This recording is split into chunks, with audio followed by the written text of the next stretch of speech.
Welcome to The Explainer.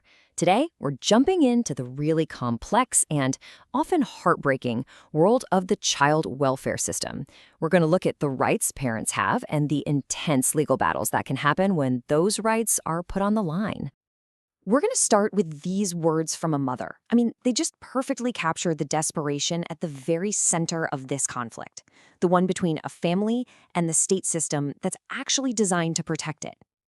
So here's how we're going to break this all down. We'll start with the big picture, then zoom right into one specific case, and then pull back out to see what it all tells us about the system as a whole. Okay, let's get into it. First up, let's talk about the North Carolina Department of Social Services, or DSS. Its core mission has this built-in conflict, a real tension right from the start. See, on one hand, their job is to support families, to provide services and help keep them stable. But on the other hand, they also have to investigate families. They have this enforcement role that can lead to court and even separating a family. So you can see how that immediately creates this adversarial relationship right from the get-go. And to really see what this tension looks like in real life, we're going to zoom into the documented fight of one parent who was trying to navigate this very system in Union County, North Carolina. Now, this story isn't something you'd see on the nightly news. It's all unfolding in court filings, in legal allegations. It's a fight over the most fundamental parental rights, and it's documented in this dense, complicated legal paperwork that defines these kinds of battles. So what is this parent actually claiming in her federal civil rights complaint? Well, it's a lot. She alleges she was silenced with an unconstitutional gag order, that she was cut off from her child by a no-contact order that went on, which is what's called a de facto termination of parental rights. Basically, it's a legal way of saying her rights were taken away in reality, even without a formal court ruling saying so. And she also claims she was denied her right to due process because the system didn't give her the legally required support for her known disability. And you can really feel the weight of all this, the human cost, in the parent's own words.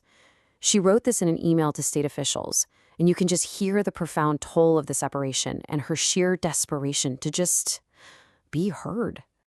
So this leads to a huge question, right? If you're a parent and you feel like your fundamental rights are being trampled on, what can you actually do about it? Let's get into the legal playbook. Okay. One of the biggest tools in the toolbox is this federal law called Section 1983. It's a real heavy hitter. It basically gives a person the power to sue a state or local government agency if they believe that agency has violated their constitutional rights. And then there's the ADA, the Americans with Disabilities Act. This one's also incredibly important. What it says is that a public entity, and that includes the child welfare system, cannot discriminate against someone because of a disability. It says they must provide what's called reasonable accommodations to make sure that parent has fair and equal access to the whole process. This chart really connects all the dots for us. Think of it like a roadmap for the lawsuit. So on the left, you see the protected right, like the First Amendment's guarantee of free speech. Then, the middle column shows what the officials allegedly did, in this case, imposed a gag order. And then boom, the last column shows the resulting harm, an unconstitutional block on free speech. The lawsuit does the same thing for the 14th Amendment and the ADA.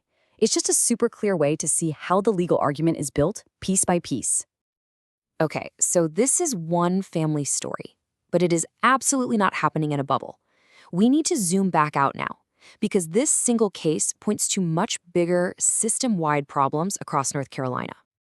So what are these bigger problems? Well, reports and studies show some really troubling patterns.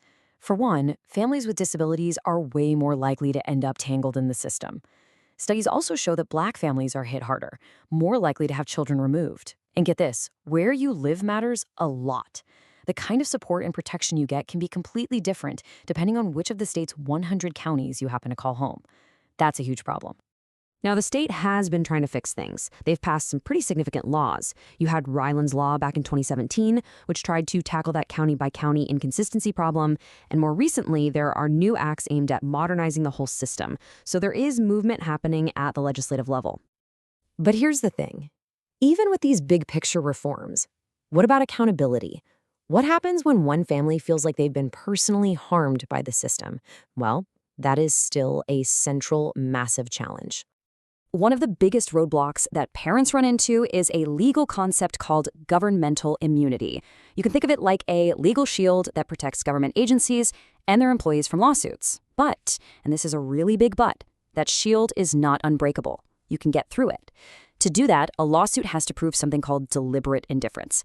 And that is a really high bar. It means showing that officials didn't just make a mistake, it means arguing they knew what a person's rights were and they chose to ignore them anyway. And that really brings us to the main takeaway here. You've got these two things happening at the same time. On one side, you have these big top-down reforms trying to patch the system's flaws. But on the other, you have these individual families fighting their own battles from the bottom up. And you absolutely need both. These individual lawsuits are so crucial because they're not just about justice for one person. They shine a bright spotlight on the real human-level cracks in the system that those big laws might miss. So this leaves us with this final, huge, unresolved question. It's a tough one, and it gets right to the heart of this entire struggle. When the very system designed to protect kids is accused of harming families, what does true justice even look like? It's a question at the center of the constant battle to balance child safety with the fundamental right to preserve a family.